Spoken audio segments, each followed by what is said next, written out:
Ladies and gentlemen, welcome to Fairlawn High School. At this time, please make note of the fire exits located at the front and rear of the auditorium. During this performance, the use of cell phones and any recorded device is strictly prohibited. And now, Fairlawn High School proudly presents Working.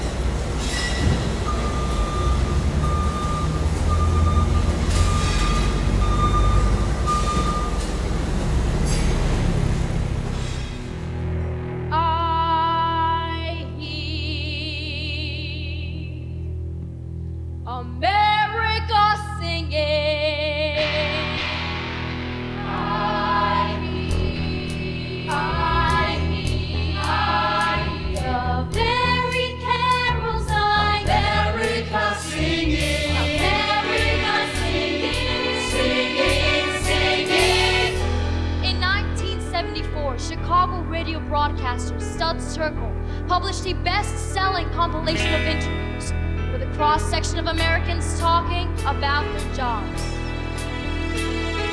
These are their words. The mason singing, The waitress singing, the mail worker singing, the manager singing, Barman singing, each one singing, the teacher, the shopper, the holder, the housewife. America singing, America singing. every load is a challenge. I feel like Harvey. I like flying on my stem. I like people. I really had to talk. Hey somebody, don't you wanna hear the story of my life? One of them movie companies, TV documentaries. Won't you come and ask me, please? And pay me $1 million to tell you what to do at the store. 'Cause if you pay me $1 million, I wouldn't have to go and do it no more. 1, 2, 3, 4. Just like the sun say, all the live long day. Everybody don't know that song. Looking for a living the whole day long. All the live long day. Hey somebody, won't you turn your head? Take a look my way. Getting old and I tell you, Getting old ain't nothing new. so you get when you know you are old now one day. Rain or shine one day. And another cup of coffee gets the juices flowing. Another cup of coffee gets the juices flowing. Another cup of coffee gets the juices flowing. And it's 1, 2, 3, get going. Just like the sunset, all the way one day. Everybody don't know that song. Looking for a living the whole day long. All long, live long.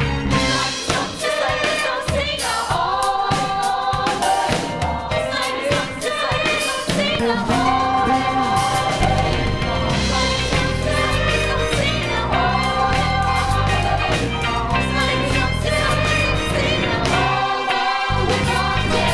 Everybody don't know that song. We're not living the whole day long.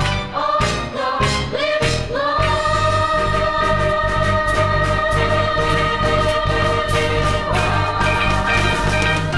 Day.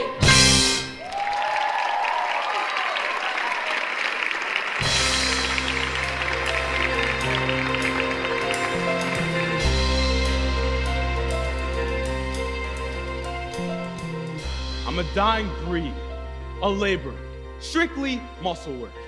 Pick it up, put it down, pick it up, put it down, pick it up, put it down. Typically, in the morning, you wait at the shanty until 7 o'clock. You go in at 7 and you start walking your way up the ladder, climbing up the steel. Every 2 floors, you plank it off. Then you disconnect the bottom of the mast and you tie it to the boom on top of the choking cable. Then you do the same thing and pick up the other side.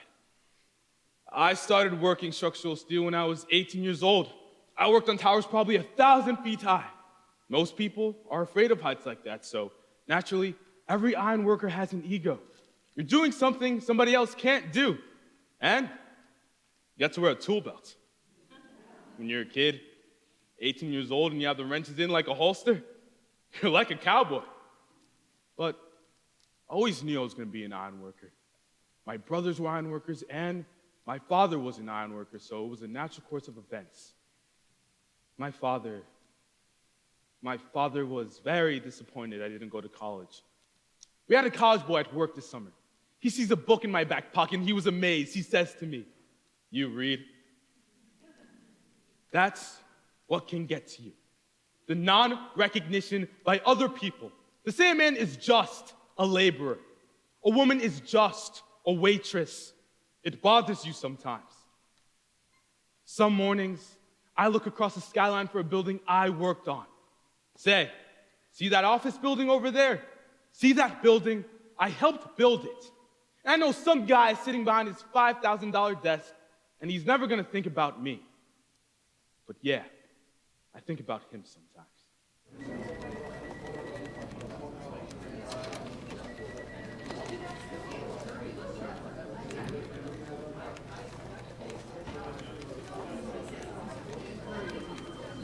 Amanda, where's that P&L report? It's on your desk. Why is it not in my hands? I'm a project manager. I'm here at 7:30 a.m. I leave at 8 p.m. In between meetings, I answer messages and email and try to avoid my boss. You always have a boss. Sometimes you have an okay boss, and sometimes you have a Satan boss. He's not behind me, is he? I wish these walls were like a little higher. I've been in lots of different types of cubicles. I've been in the high wall cubes. I've been in the half-height cubes. Listen, the way things are these days, I'm grateful to be in any cubicle at all. I have friends who would kill for this job, any job. I paper the walls of my cubicle with posters. I bring in fresh flowers, brought in my favorite ceramic lamp.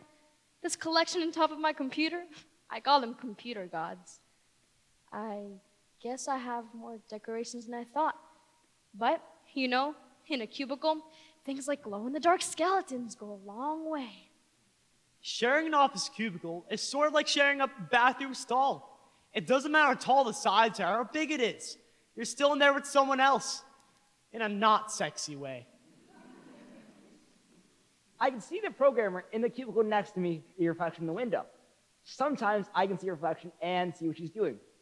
Quite often, she's emailing jokes to her sister.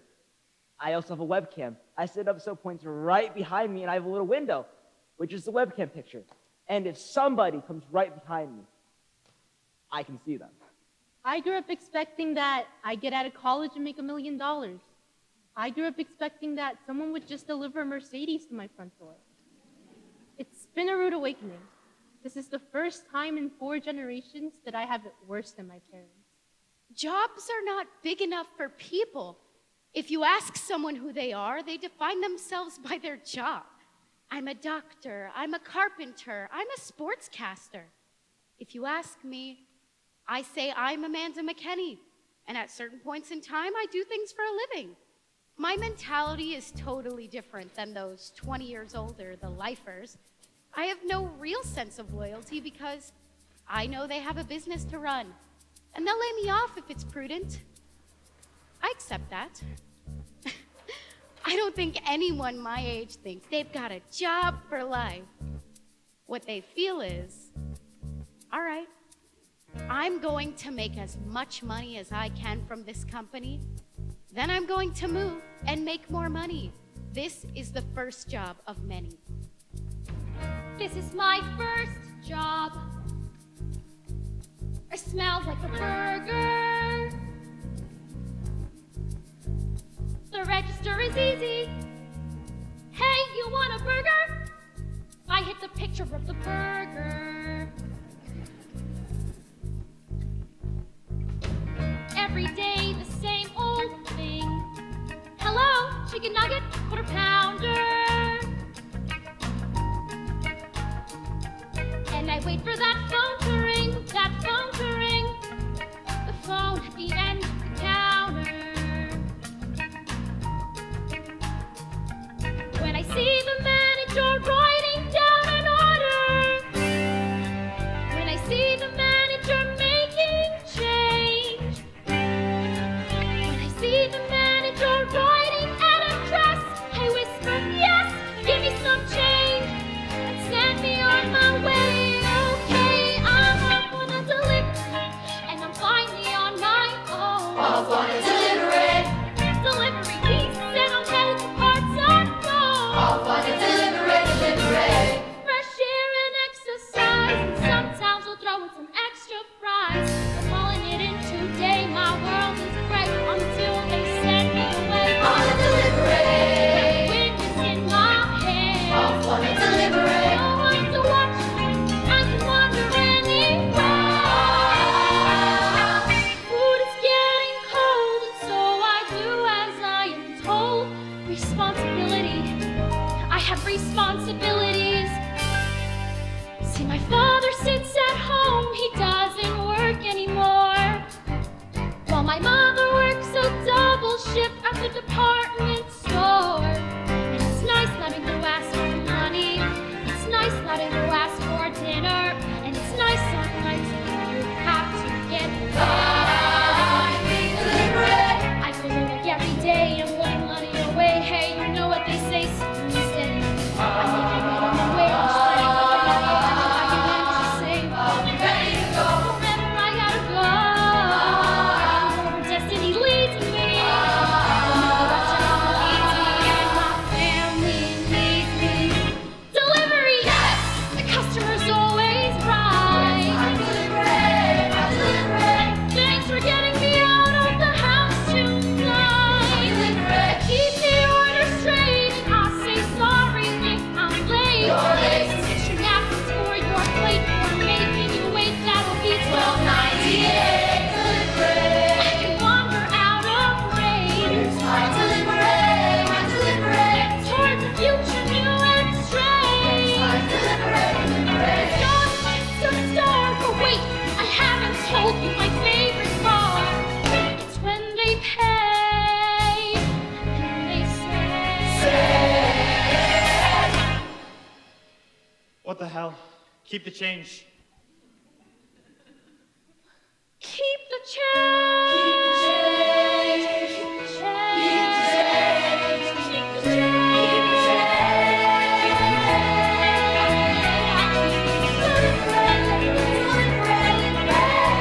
Sing a little every day. Deliver me far away. I look back on this and say, thank God for delivery.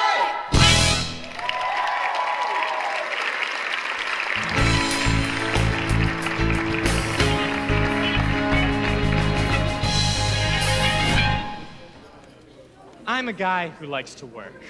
Some people enjoy tennis. I enjoy work. I enjoy being a leader. I enjoy being the guy everybody looks to. I like the responsibility of having a team of people working for me. In our world of money, money management is still the sexiest job there is. Ask any girl at the East Bank Club, money is hot. True story, they did a study that found that just looking at a Maserati made girls produce twice as many hormones. Oh yeah, if someone wants to call me a shallow dirtbag, a corporate tool, a frickin' robber baron, I take it as a compliment. Absolutely. That's what this country is about. The free market. It's not perfect, but if they left it alone, it would sure as hell correct itself better than any regulator can. Sure, some businesses will go away, some people will lose jobs, and some people will lose money. But that's just basic capitalism. Who developed America? Was it the regulators, the SEC, or was it the Mellons, the Rockefellers? I mean, tell me what they did wrong. Rockefeller exploited some workers in the copper fields. Maybe he shot some of them. Fine, not perfect. But who benefited? There's still Standard Oil, isn't there? Mellon's Bank is still around. Look, How many charities were started by these people? How many museums, theaters, national parks are here for us to enjoy, thanks to these robber barons? These are the giants who built our cities, who built our country. If you don't have losers, you cannot have winners. Hang on a sec. I gotta take this. Yeah. Okay. Give me 5 minutes. Yeah. Okay. Look, I'm gonna have to cut this short. Gotta get back on the phone before the markets close overseas. Everybody works long hours these days. Kid wants to make it, he's gotta be willing to work long hours. And he's gotta know how to outsmart the regulators to make a profit. It's easy. Christ, if you don't know how to outsmart one little government staff, you shouldn't come to work in the morning. I should be their teacher. You know, I've always wanted to teach. That's what I should do when I get tired of all this. Get involved with young people. Pass along my knowledge, my experience, my values.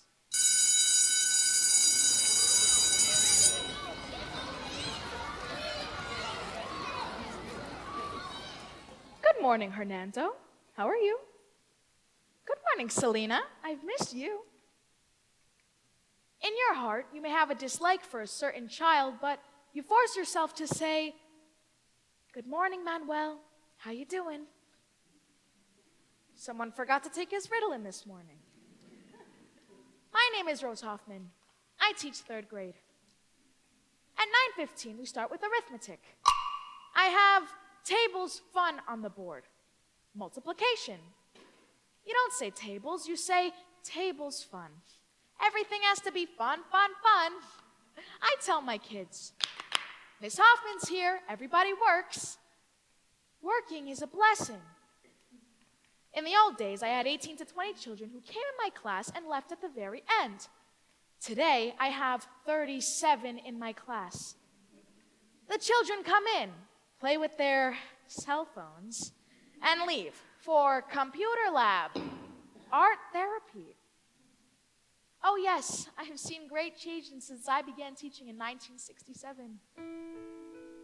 January 6th, 1967. My students back then were Polish primarily. I love the Polish people. They worked hard. My classroom was always a showcase. In those days, we did it ourselves. With colorful pictures and charts on the wall, a snowman in winter, a pumpkin in fall, and all my supplies were in neat little piles on the shelves. My children were always examples. When the principal came, they would rise. If I had to leave for a minute or two, they always found something constructive to do, and everyone sat in their places according to size. But kids don't know how to behave anymore. Ask them to rise, and they ask you what for. Confiscate weapons and drugs at the door. No spitballs in comic books now. They want me to teach in a classroom like that, but nobody tells me how. Back then we actually taught English, not English as a second language. I'm shocked that English even is the second language. When my parents came over, they didn't learn Jewish as a first language at the taxpayer's expense. We didn't have problems with focus, with discipline. Of course, in those days, we had the paddle. Oh yes, I'm a big believer in corporal punishment. It builds respect and trust. I made a big thing about spelling, but they learned by the time they got through. They copied the words till they knew them by heart. 10 times for the dumb ones and twice for the smart. And gold stars were given to those who made sentences too. But why bother teaching them spelling today? Nobody knows how to read anyway. How could you spell what you can't even say? It's se habla español now. The way I've been teaching for 40-some years is no longer effective, or so it appears. Well, damn it, it worked for me then, so what's wrong with it now? They say I'm supposed to keep up with the times, but nobody ever tells me how.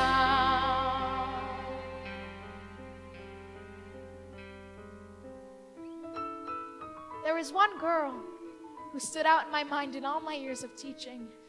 My favorite. She wasn't very bright, but she was never any trouble. I still see her every once in a while. She gives no trouble today either. She has the same smile for everyone.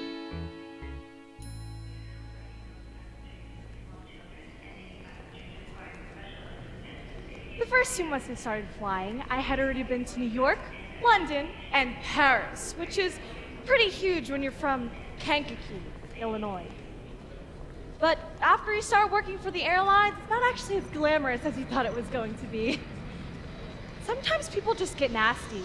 I mean, they're harassed by security and then they get sent to us, and your shining personality only goes so far. We get scared sometimes too. I've never yet been so scared that I didn't want to get on that plane, but there have been times at takeoffs where there's been something funny. One time I was working first class, and we had a load full of passengers, and the captain tells me we're going to have to make an emergency landing in Chicago because we lost a pin out of the nose gear. When we land, the nose gear was going to collapse, so I had to prepare this whole cabin for this landing. But not for another 2 hours. And not to tell the other flight attendants, because, well, they're new and they would get all excited. So I had to keep this in me for 2 hours. And I'm thinking, am I gonna die today? And I'm serving drinks and food, and this guy gets all mad at me because his omelet's too cold. And I was gonna say, you just wait there, buddy. You're not gonna have to wait for that frickin' omelet. When I told my parents I was going into the airlines, they got so excited for me. My mother especially thought it was great that I had the ambition, the nerve to go into the city on my own and try to accomplish something. Really, I just wanted to get out of Kankakee.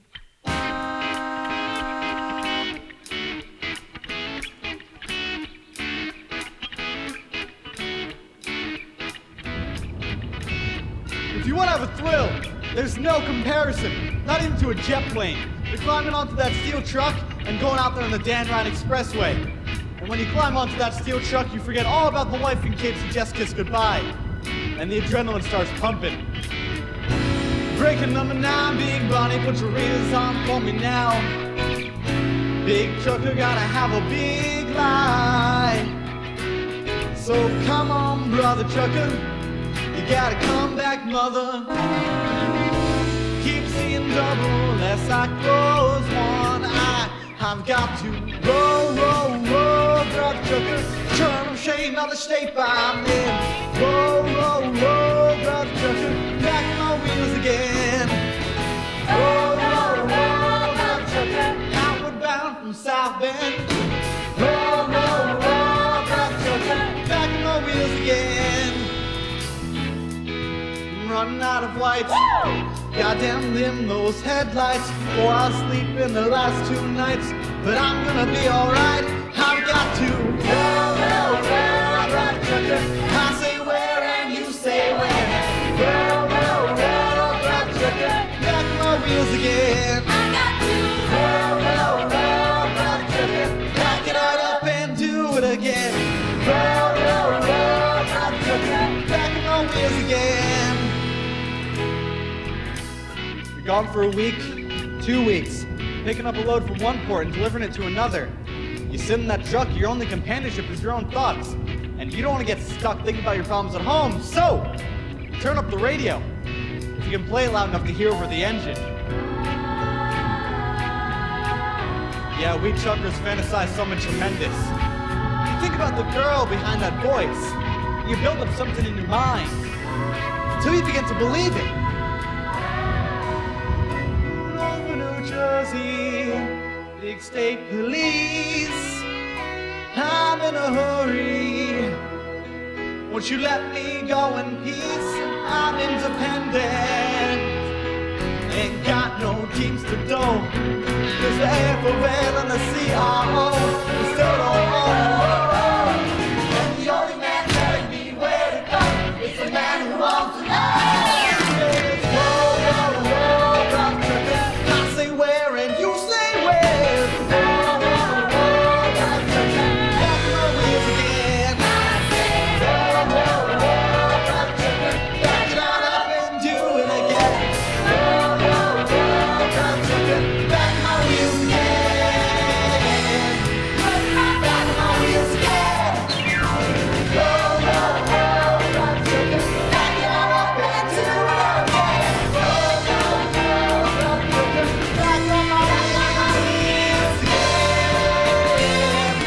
Back on my wheels again.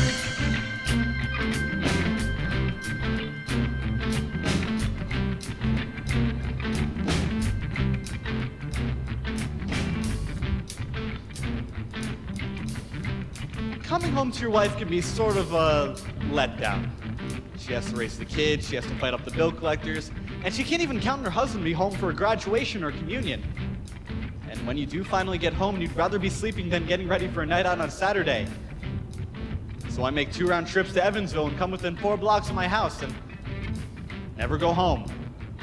It's easier just to keep on going. So you call the wife and you tell her you won't be back.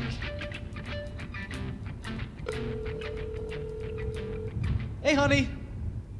Hello? Damn phone company. Verizon Tech Support, this is Johnny. How may I help you? Yeah, this number isn't working and I have like 5 bars. I'm sorry you're having trouble, sir. May I please have the number you were trying to call? 219-456-4484? I'm sorry, sir. All circuits in your area are busy. What? Jesus, I can't even understand what you're saying. What is wrong with you guys? I'm sorry, sir. Why don't you wait 5 minutes and then place your call? Again. You'd think they'd be grateful to get a live person instead of a computer. Sometimes you really want to talk to them if they sound upset. For me, it's a temptation to say, gee, what's the matter? But you can't say more than, I'm sorry you're having trouble. If you get caught talking to a customer, that's 1 mark against you. 3 marks, and one woman said to me, operator, I'm lonesome. Will you talk to me? And I just said, gee, I'm sorry, but I can't. But you can't. I'm a communications person, and I can't communicate. So I always thought of a receptionist as the loser at the front desk taking phone messages. Now I'm one, so of course I had to change my opinion. She had to be special, right? Because I'm so special. I was fine up until we had this office party. I'd be having a fairly intelligent conversation with someone until they'd ask me what I did. When I'd say I'm a receptionist, they make an excuse and walk away. So now I make up other names for what I do. Communications control, entry management. I'm tired at the end of the day. Tired of talking. There isn't My a 10-minute mouth break in gets the day tired that's because just I talk quiet. constantly for 6 Can't hours think. without a 10-minute What break. I do all You day can't is say even what I think have about to it. say as quickly Everyone's as possible in a rush and to switch talk the phone to somebody else, but wherever not to it's talk going to you. to. You're in I a room realize the you've asked size me of a to slow gymnasium, down while we're surrounded by talking. people talking to other people thousands of miles away. I never listen in on phone conversations. Do I listen in on conversations? But let me tell you, Some some people really do. do. I once worked at Especially this if you're AT&T, working late at and night. all the Sometimes girls the to listen in customer on will phone be so absurd conversations. you'll sit there and laugh until I don't there are care who tears you rolling are. down If you're your working face. nights and it's real quiet, you're going to listen in on a phone conversation. It makes the night go faster. Sometimes to make the day go faster, I'll do drawings. Mondrian sort of things, never people. I pretend like I'm alone and that things are quiet. I call it the land of no phone. I never answer the phone at home. Hello? Oh, no, I'm sorry. My husband gets the paper at the office and I read it online. No, I don't have an office. I don't work. I mean, I work. Obviously, I work. It's just I don't have a job. Anyway, thanks for the offer. I'm a stay-at-home mom. I guess in my Mother's Day, they would have called me a housewife. It's funny. It's not like I just sit around watching soap operas all day. I have a lot of work to do. You just want something more interesting to talk about at a dinner party, you know? Something that matters. What I do only matters to 3 people. All I am is just a housewife. Nothing special, nothing great. What I do is kind of boring. If you'd rather, it can wait. All I am is someone's mother.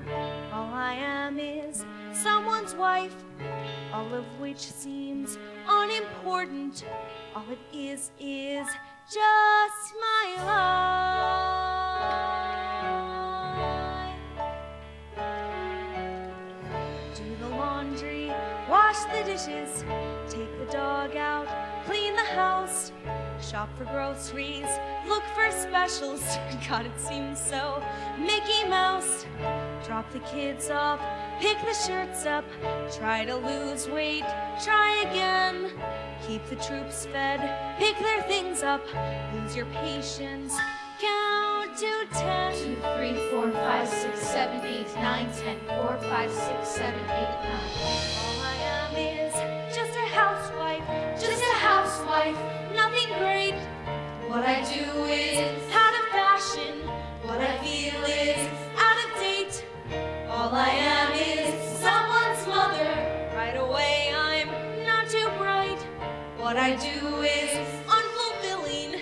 so the TV talk shows tell me every night. I don't mean to complain at all, but they make you feel like you're 2 feet tall when you're just a wife. Just a housewife. All they see are the pots and pans and the Pepsi cans of a person's life. I love. You wanna whiz if you go to work, but you're just a jerk if you say you won't. Just a housewife. People say that they think it's fine if the choice is mine, But you know they don't.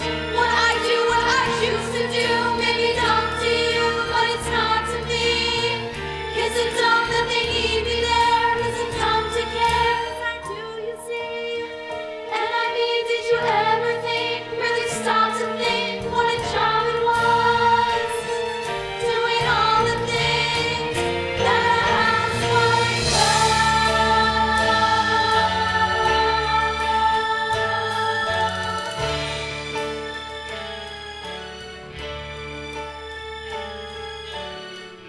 I'm afraid it's unimpressive.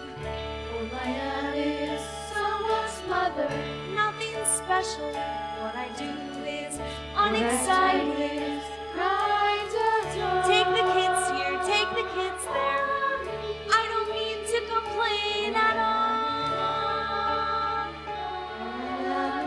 Busy, busy.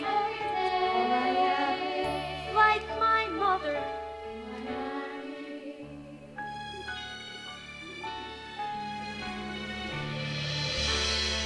Just a housewife.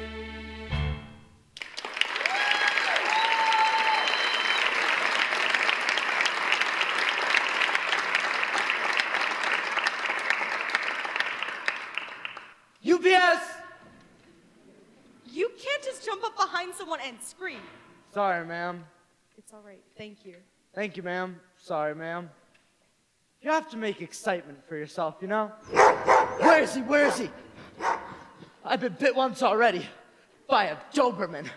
That's the biggest part of a dog's day when the UPS man comes. So when nobody's looking, you kick him down the street. Even if he just follows you, you gotta get him for the one you missed a couple houses back. Yeah, that's the big subject of conversation with us, dogs. And women. If you see a nice looking babe, that kind of brightens up your day. We have a code we put in the system. We put a Q, stands for cutie. If you see a nice little honey laying out there in her backyard in a 2-piece bathing suit, She'll be laying there on her stomach with her top strap undone. If you go there and you scare her good enough, she'll jump up. Gives you something to do. It adds excitement to your day. UPS!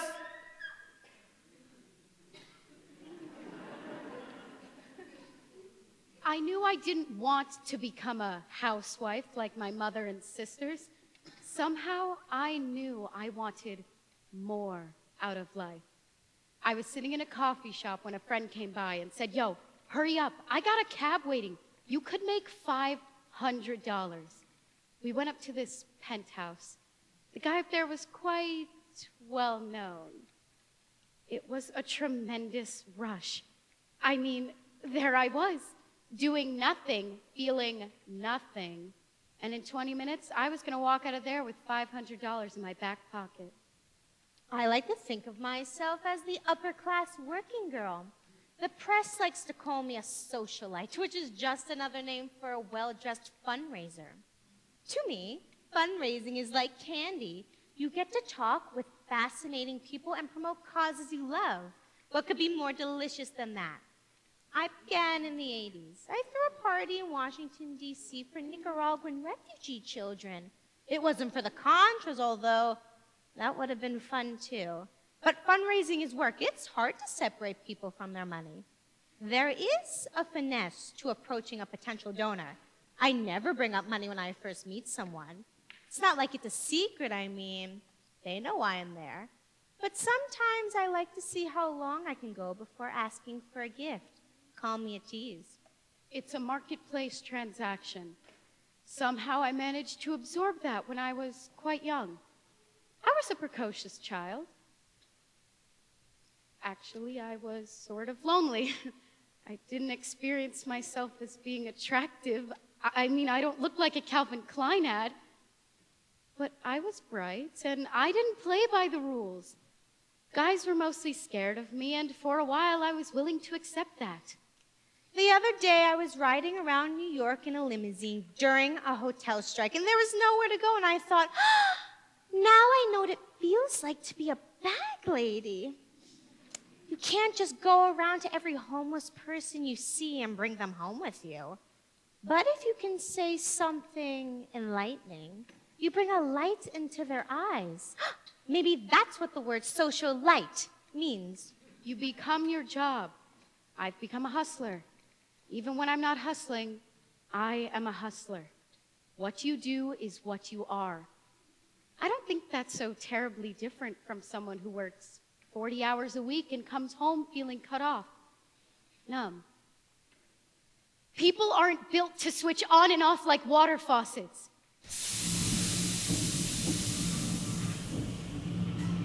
I work in a luggage factory. We make suitcases. The tank I work at is 6 foot deep, 8 foot squared. In 40 seconds, you have to take the wet felt out of the felter, put the blanket on to draw out the excess moisture. Wait 2, 3 seconds. Take the blanket off. Pick the wet piece up and balance it on your shoulder. Reach over, grab the hose. Spray the inside of this copper screen. Turn around, walk to the hot dry dye behind you. Take the hot piece off and set it on the floor. Put the wet piece on the hot dry dye. Push this button. Inspect the piece we just took off. Stack it, count it. 40 seconds. In the summertime. The temperature at our workstation ranges anywhere from 100 to 150 degrees. I've taken thermometers and checked it out. I have arthritis on the joints of my fingers. Naturally on my shoulder bouncing this wet blanket on. The hose will sometimes leak and spray back on you. The hydraulic pressure leaks, so you're slipping on oil. You have a possibility of being burnt every time the hot dry dye gets sweat about. You're just engulfed in a glass sea. Take the blanket off. Every 40 seconds. Balance it on your shoulder. The tanks run 24 hours a day. I work 8 straight hours with 2 10-minute breaks and a 20-minute break for lunch. I find it difficult to eat my lunch in that length of time. 40 seconds. Granddad was a sailor and blew it off the water. My father was a farmer and I his only daughter. I took up with an old mill working man from Massachusetts. Died from too much whiskey. It leaves me these 3 faces.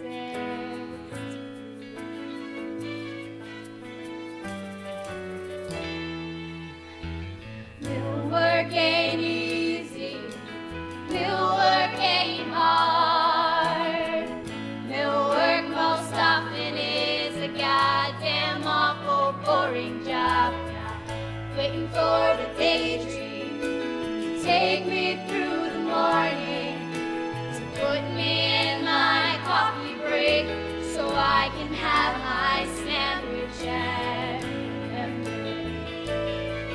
it's me and my machine for the rest of the morning or the rest of the afternoon and the rest of my They can't keep men on the tanks. They say it's too monotonous. I think women adjust to monotony better than men do because their minds are used to doing more than one thing at once, where a man can only think of one thing at a time. A woman can listen to a child while she's doing something else. It's the same way on the tanks. You gotta be automatic in what you're doing whilst your mind is doing something else. My mind begins to wander.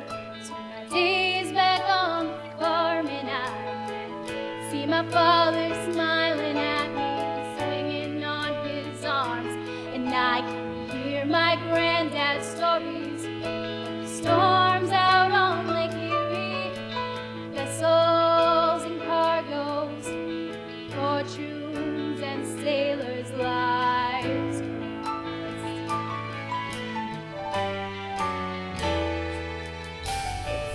Life has been wasted, and I have been a fool to let this manufacturer use my body for a tool. I guess ride home in the evening, staring at my hands, swearing by my sorrow, and a young girl understands that. Stand up and share.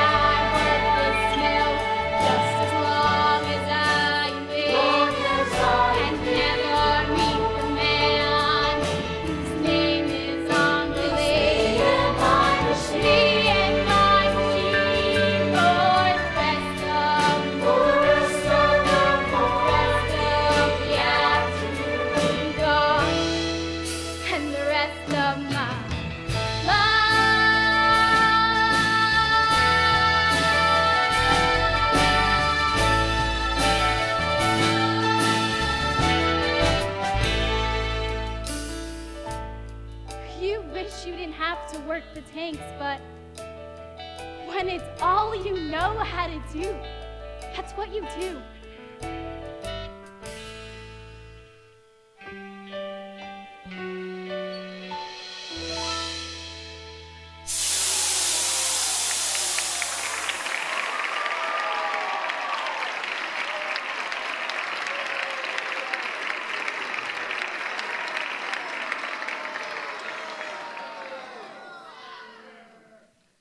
An organizer is someone who brings in new members. You try to build an organization that will give the people the power to make the decisions. So, I put together a fairly solid organization of rural people in Pike County to stop Bethlehem Steel from strip mining. I had to tell people again and again that they had the stuff to do the job, that it's possible to win. You see, most people don't really believe it. Nobody believed we could stop Bethlehem Steel from strip mining.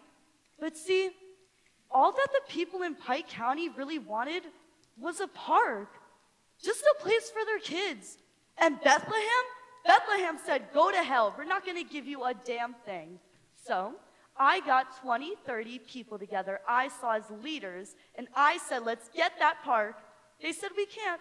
I said, yes, we can. So we got enough people together. We wrote letters, we protested, until we finally got on TV.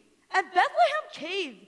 A couple months later, 4,000 people from Pike County drove all the way up to watch those bulldozers grading down the land to make that park. You see, people become convinced there's not a damn thing they can do. I think we have it inside us to change things. I mean, all human recorded history is about what, 5,000 years old? And how many people in that time period have made an overwhelming difference? 20? 30? You see, the problem with history is that it's written by college professors about great men. But that's not what history is. History is about a hell of a lot of little people, men and women, just like me and you, getting together and deciding they want a better life.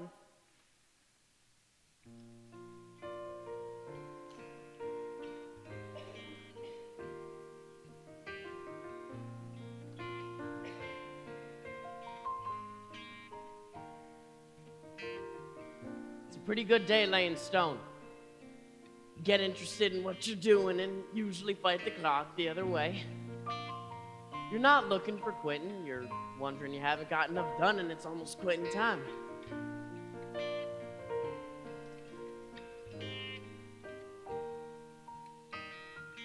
There's not a house in this country that I built that I don't look at every time I go by.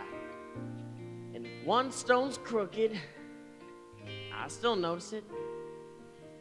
The people what lives there might not notice it, but I notice it.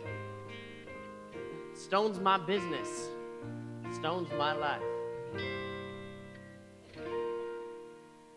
He builds a house with his hands. 30 years go by, it stands. It stands where nothing stood. A house of stone. The mason sleeps real good. He does his workday flies. Quitting time's a big surprise. And then it's one more stone to get just right. There's always one more stone before the night. Every house he builds, every stone he lays, it's not just making money and counting off the days. I daydream all the time about stone. One day I'm gonna build me a stone cabin down on the Green River. I'm gonna build stone cabinets in the kitchen. Everything stone. Stone front door. It's gonna be pretty heavy. Seems like all my dreams have to have a piece of rock mixed up in them. He builds a house with his hands. 100 years go by, it stands. It tells you who he was. A life goes fast, but the work a mason does, it's made to last, but the work a mason does. Ain't nothing on this earth gonna last you forever, but with stone, you're getting pretty close. It's made to last.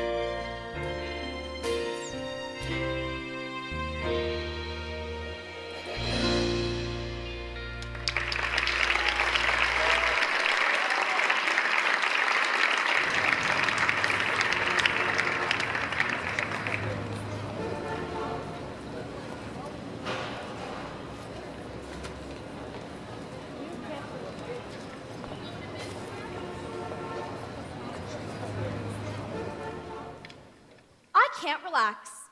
Because when you ask somebody who is 58 years old, what does a press agent do? You force me to look back and see what a fakakta life I've had. My hopes, my aspirations, what I did with them, what being a press agent does to you.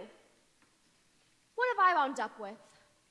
Rooms full of clippings and a case of colitis.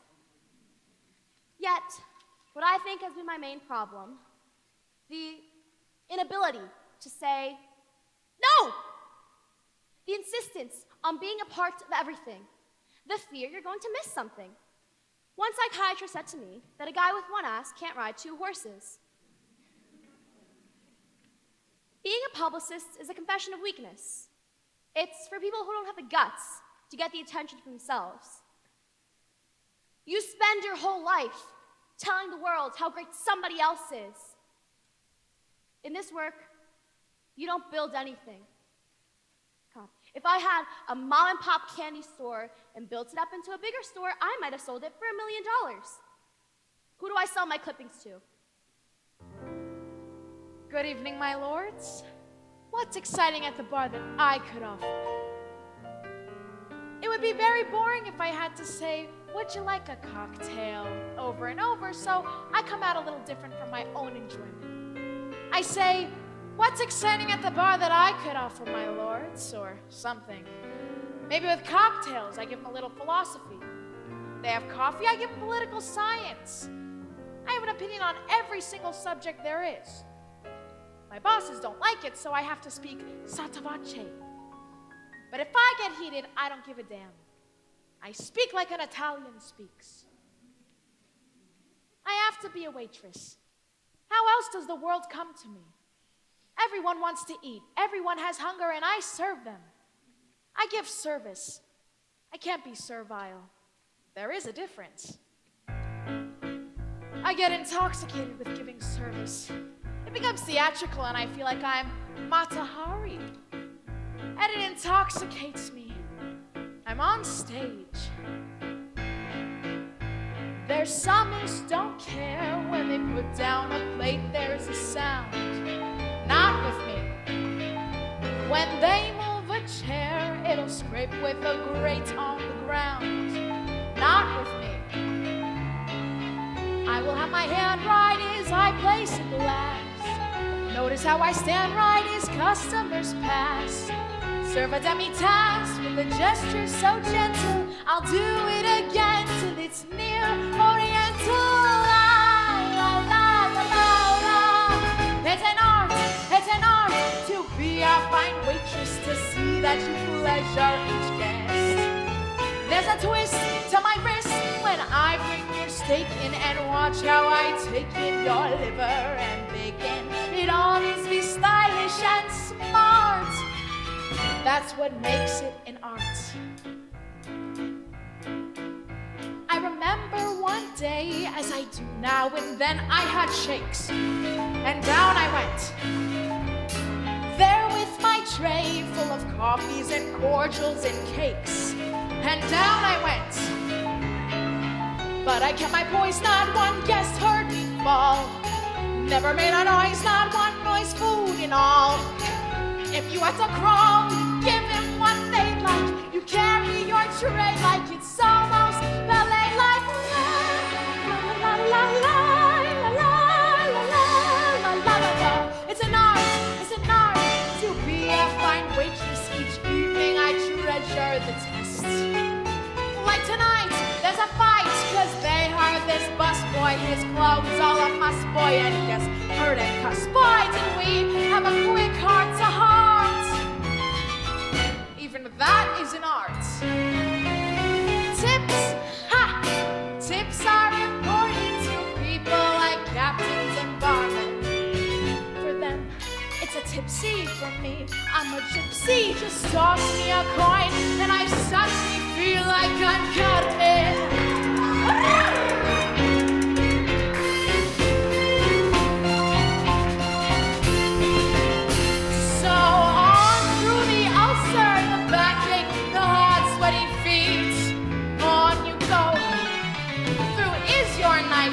Sir and Madam wants what's with her meat? On you go. 2 a.m. approaches, the curtains descend. There among the roses, my act's at an end. Every night I tend to find myself crying. There's no work so trying or so satisfying. I tell everyone that I'm a waitress and I'm proud. If somebody comes up to me and says, hey, you're terrific, how come you're just a waitress? You know what I say to them? I say, why don't you think you deserve to be served by me?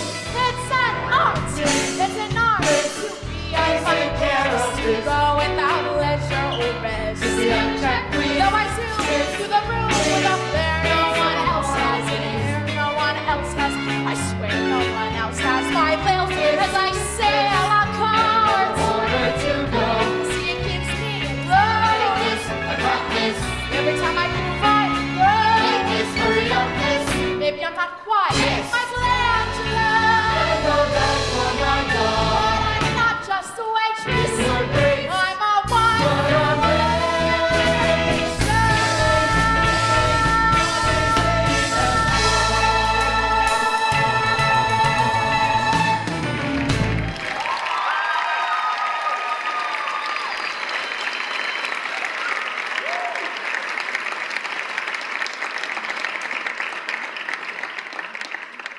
After 16 years here, I took a trip to Hawaii for 2 weeks. Went with my lover. My daughter said, Mom, act your age. I said, honey, if I were acting my age, I wouldn't be walking. Not after 16 years on this job. I worked for them 16 years. And overnight, they let half of us go. It's now known as Black Thursday. They told us to clear out, leave, that's all, no advice. One guy broke down and cried right there. What did I do wrong? I've done a great job. Please don't do this to me. My daughter, she's getting married next month. How am I going to face people? All of a sudden, nobody calls. You go around and try to start visiting friends, but they're all busy with their own work. Nobody has time for you. This is all just a psychological... I don't want to get into it. It was a year ago, November, and I'm still looking. But sometimes you just gotta fight your own way, which I've done my whole life. Don't get me wrong. In this economy, I'm lucky to have any job at all, but after so many years, I just wish I knew how it felt to not to have to go to work. When I retired, the first 2 years I was downhearted. I had no place to go, nothing to do.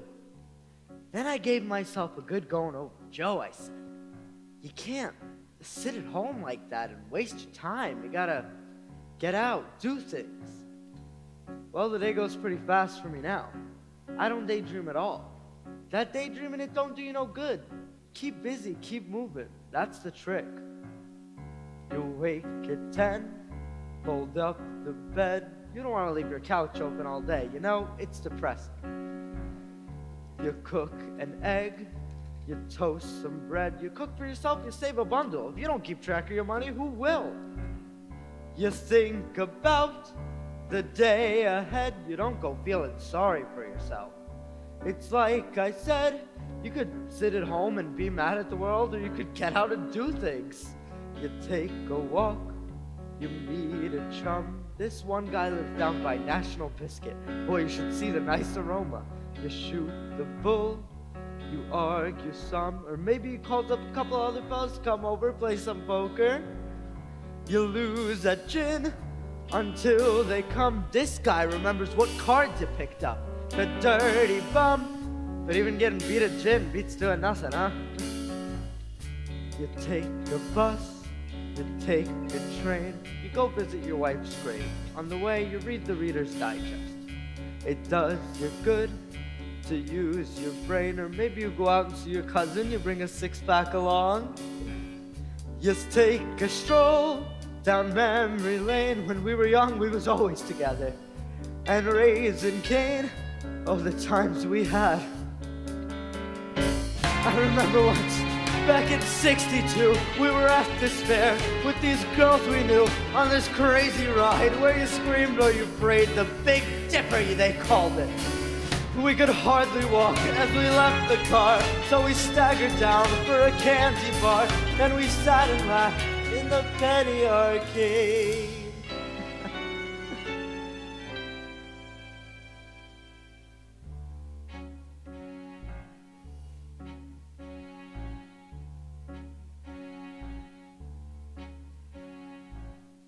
At 6 o'clock, you watch the news. Them politicians get you so mad you throw your slippers at the set. You cook some pranks, no big to-dos. Most nights you lay around, you straighten out. Maybe you call your daughter. You watch a game, you take a snooze. But then there's Sunday. Sunday's different. You change your shirt and shine your shoes, 'cause you're going around the block to the tavern. You play some pool, you drink some beer. You don't have to drink a lot to have a good time, maybe 3, 4 in an evening. You find a pal, you bend his ear. You meet a lot of the old crowd on Sunday. Sometimes a bunch of you sing the kind of song you never hear, like Stardust or In the Mood, and then you cheer. Last Sunday night we sang Till We Meet Again. Believe it or not, I went to the waltz to that tune. Honest to God, it was at a dance. I was 17, and the girl was like from a magazine, and the lights were low, and I really mean low. I think a couple of my friends had something to do with that. And I kissed her cheek as we walked away. I remember that like it's yesterday. Boy, was she surprised. I could hear her say, Joe.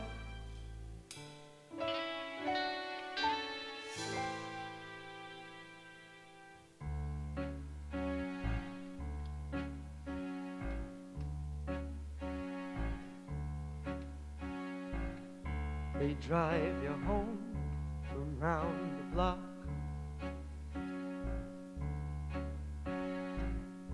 You take your cash out of your sock. You fix the bed, you check the lock. You wind the clock.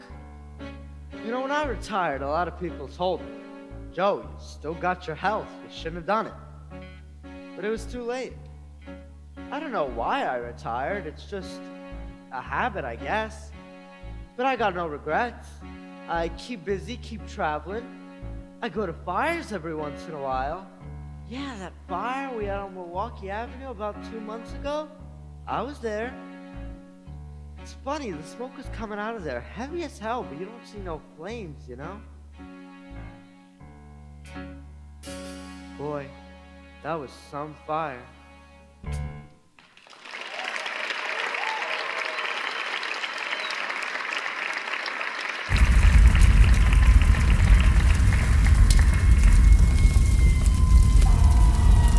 You go in there, and it's dark.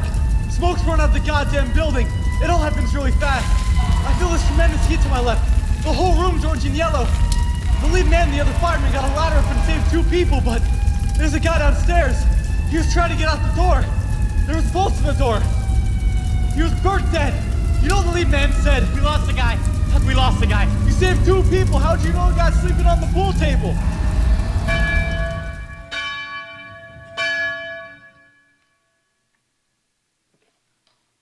I always wanted to be a fireman.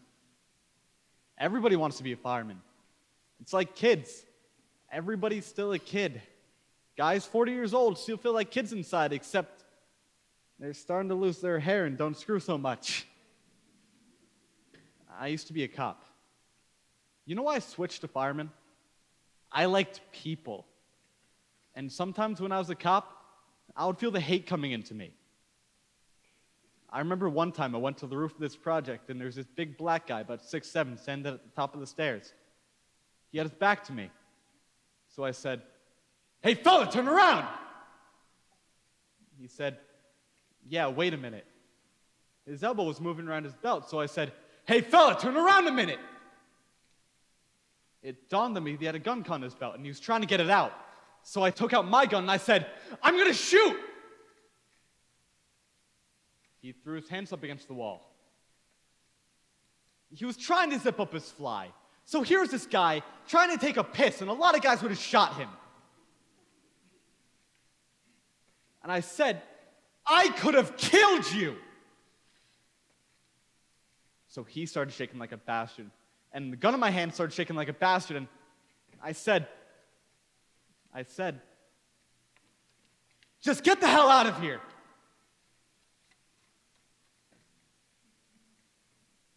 So I took the fire department test in '98 and got called in '99.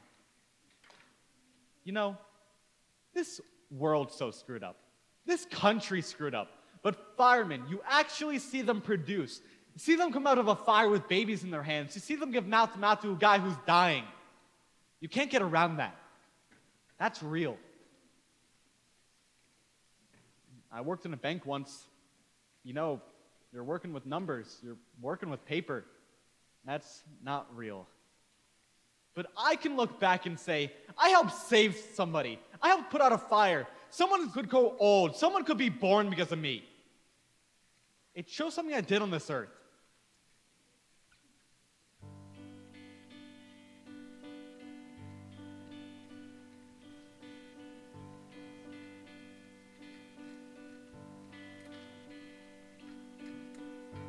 We had a very good day today.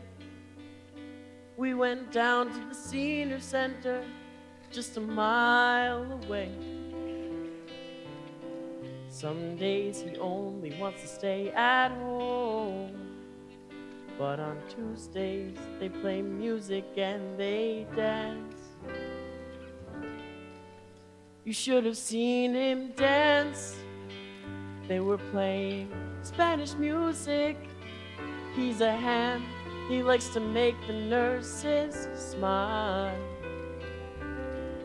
Some days he can't remember who I am, but today he was lucid for a little while. Through it all, I take his pulse, I change his clothes. Where are his children? Heaven knows. It doesn't pay much, but I get through, because I do the work that no one else will do. She had a very good day today. We went to a nearby park where she likes to play. She's only 5, but she can do it all. Today we took her scooter for a ride. You should have seen her glide. I was terrified. I spent the afternoon just running by her side. The sun came down, and so I brought her home. Her parents worked late and took her in each night. And I sing, mahal kita, na mahal kita, mahal na mahal kita, till she's asleep. She says, I love you, and I love her too, while I do all the work her mother doesn't do. I have a family of my own. I have a daughter back at home. I'll send whatever I can With no one singing her to sleep. Sometimes I close my eyes and imagine I am there.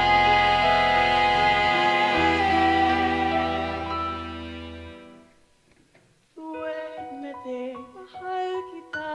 duérmete, Na mahal kita. hasta la madrugada, duérmete. We had a very good day today. We went down to the senior center, just a mile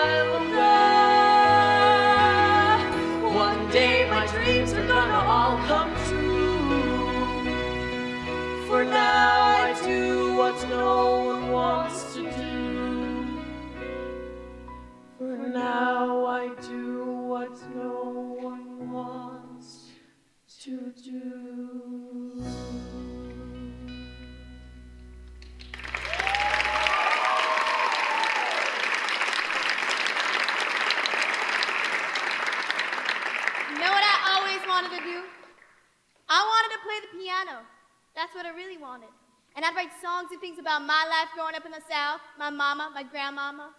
Now I got my own beautiful daughter, and I got plans for her. So I leave my house every morning and scrub rooms up at the Marriott. And at night, I come here to this office, and it's scrubbing again. For generations, that's how we've done, scrubbing. My grandma, my mama, and me. But my daughter, she ain't gonna do no domestic work. Mm-mm. I aim to be the end of that particular line.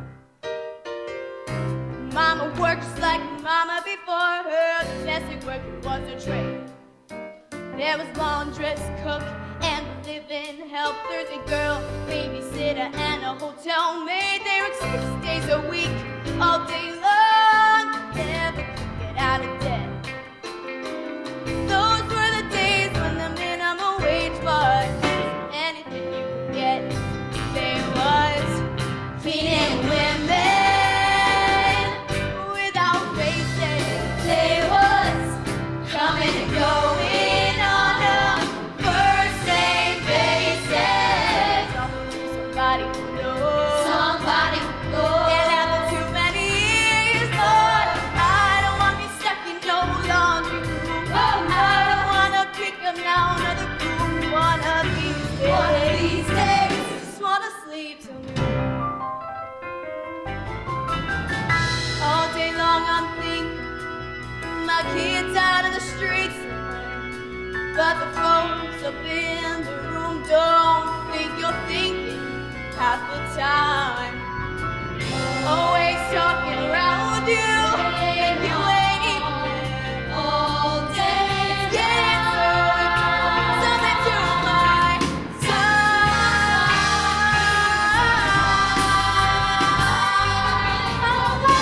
Got a daughter with a head on her shoulders, pretty as a picture too.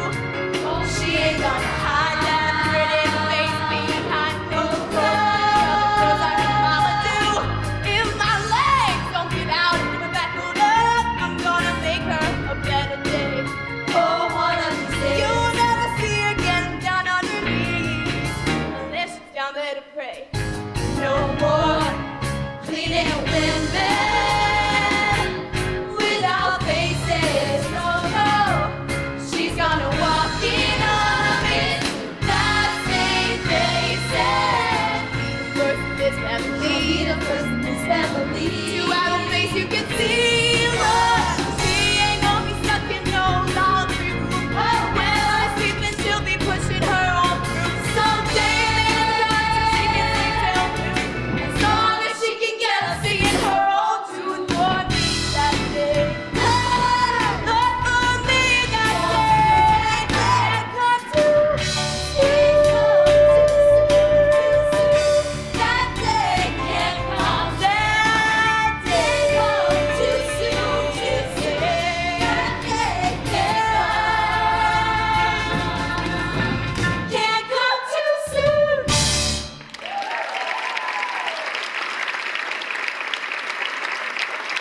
Now, I come from 3 generations of cleaning women, but my daughter, she's a whole new generation. That's what we've got coming up for us today, a whole new generation.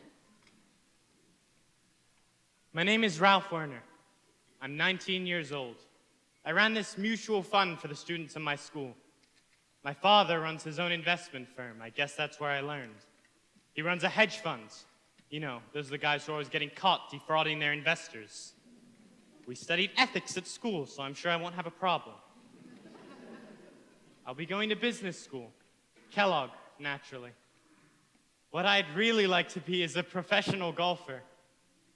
But realistically, I'll probably just be an entrepreneur. And then I'll start a family, of course. My, quote, dream girl, unquote, has long brunette hair. Doesn't have to wear a lot of makeup because she's going to be naturally pretty. I want her to have a lot of personality, too, because when I'm 30 and we're moving up the ladder, there's going to be a lot more than looks. At first, she'll probably be working, but after our first child, she'll stay at home. And she'll be a good mother. I hope to have 3 children, 2 boys and a girl. I would like a colonial house, one that leans towards a Mediterranean style if possible. Maybe it could even be backing right on a golf course so my wife and I can play golf whenever we want. I hope my wife can play golf. My name's Charlie, and I'll be 20 in 3 weeks. So I got recommended for this job on a newsroom on a Chicago paper. I went down to the paper and told him how much I want to be a journalist. He liked me. I had a tie on. Coming into work for me was kind of a missionary type of thing. I was bringing organic walnuts and organic raisins and just giving them away to everybody. See, at this stage of the game, I was in a very spiritualistic mood. I was enjoying my job because I was answering the phone most of the time. People call for complain or have a problem, but I'd say this is a capitalist newspaper, and as long as it's a capitalist newspaper, it's not going to serve you because its purpose is to make money for its owners. And I tell them to call up the editor or come down and take over the paper. People responded really well to these suggestions. Then the editor, he calls me to his office. He's like, blah, blah, blah, blah, blah, blah, blah. I want to get a baseball bat and smash his head in. I mean, he's a really nice person. I like him a lot. I don't know if I would get any pleasure from shooting him up with a 50 caliber machine gun and seeing his body splatter to pieces. My fantasy all spring was getting a gun and shooting them, or walking to the editor's office and saying, how would you like to face sword that?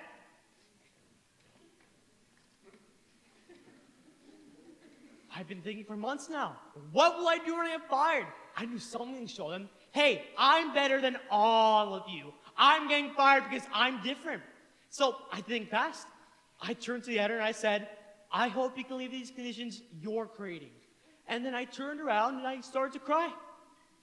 Then the editor, he calls me back to his office. He's like, wait a minute, I'm not creating these conditions, you are. No, I'm not the ones with power, you're the ones with power. Now I've got myself on unemployment. The lady was nice to me at the office the first few times, then she tells me to get a number. I want to tell her, screw you. I can wait outside your apartment, knock your head over, and steal all your money. But that's bitterness. I don't like being bitter. I'm a pacifist.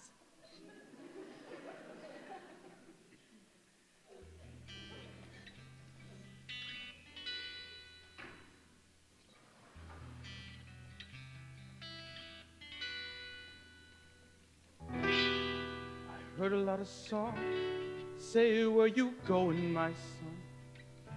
Now I know they're true. Oh, you never stop to think how fast the years run. Now they're taking you. I remember you was 3.5.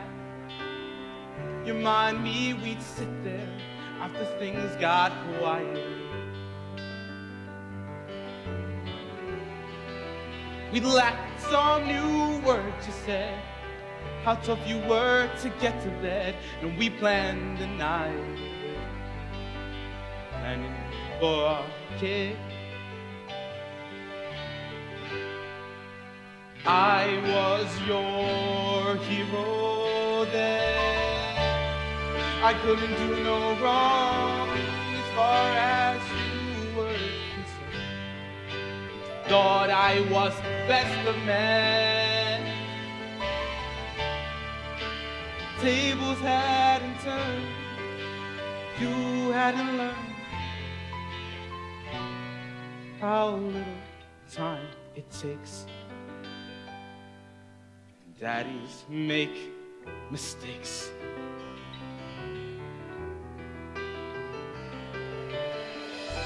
Seems to me that lately I've been thinking a lot. I think about my dad. Lots of funny things come back, thought I forgot. Now they make me sad. High school and it used to be, I didn't want him touching me, and I shuddered if he did. Further back to summer nights, baseball games beneath the lights, and sleeping in the car. My daddy and his kid. He was my hero then. He couldn't do no wrong as far as I was concerned. I thought he was the wisest and the strongest and the best of men. The tables had to turn. I had to learn how little time it takes. Everybody breaks. And daddies make mistakes.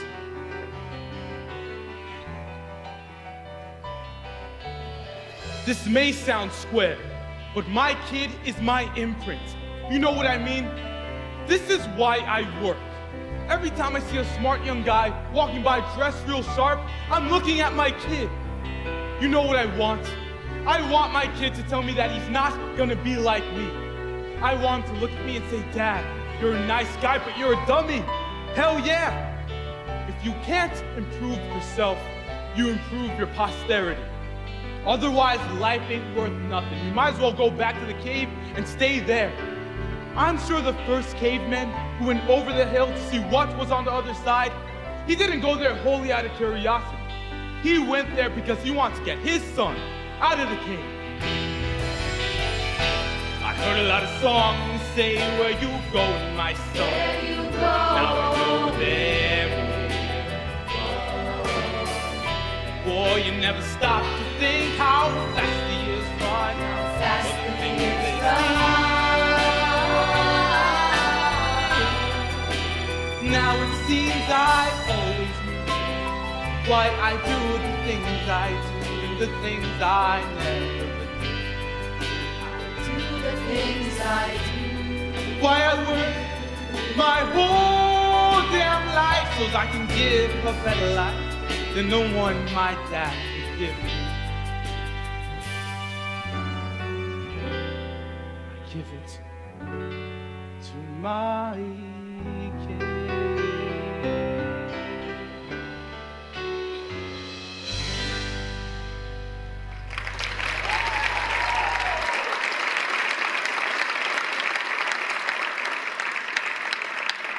I could have been what I could have been. I could have been something. I wanted to be a writer. A Major League Baseball player. On a little farm. If what I could be had been left to me, I could have been something. Then I got married. Then the kids came along. Then my dad took sick. Tower of strength, the center of power, at $10 an hour. There's always a stumbling block. I was gonna work for a few years, buy me a car, head west. Well, I met the wife. Sort of changed my plans. You never know what you would have did. If I could have done what I could have done, I could have done big things. Love to do what I wanted to. I could have done big things. Swam a few rivers, Climbed a few hills.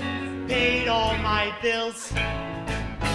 Now it's just dreams that I'm stuck with, and hell, that ain't a lot to show. I think I'm far from starting alive, but deep down inside, where it counts, I know. That it's hard. I could have gone places.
about a piece of art. Even, let's say, Michelangelo's Sistine Chapel, this beautiful work of art. But what if Michelangelo had to create the Sistine Chapel 1,000 times a year? Don't you think that would dull even Michelangelo's mind? See, it's not just about the work. Somebody built the pyramids. The pyramids, the Sears Tower. These things don't just happen. I don't care how little you do. You drive on a road and say, I worked on this road. If there's a bridge, you say, I worked on this bridge. I think that if a carpenter builds a cabin for a poet, then the poet owes the carpenter a little plaque. Just 3 or 4 lines on the wall saying, Though we labor with our minds, this place that we live in was built by someone who works with his hands. Picasso can point to a painting. A writer can point to a book. What can I point to? everyone should have something to point to. You know what I'd like? I'd like to see a building. Say the Sears Tower. I would like to see on one side of it a foot-wide strip from top to bottom with the names of every person who's ever worked in or on that building. All the names. So when a guy walked by, he could take his son, take his daughter, and say, see that building? I was the one who did the design. I was the one who drafted the plan. Every detail and every line. See that building? I ran the crane that lifted the beams. I was the one who walked up above. Get those bricks are mine. Every detail and every line. See that building? Look how my door hangs in the frame. See that building? 40 flights up, I scratched mine. See that building? I'm on the staff, I work as guard. I clean the floors and I clean them good. People don't know my job is hard. See that building? 5 days a week I work at a desk. I do the books. I handle the mail. I'm on the dot. I punch my card. See that window? Up by the ledge, came from the top. See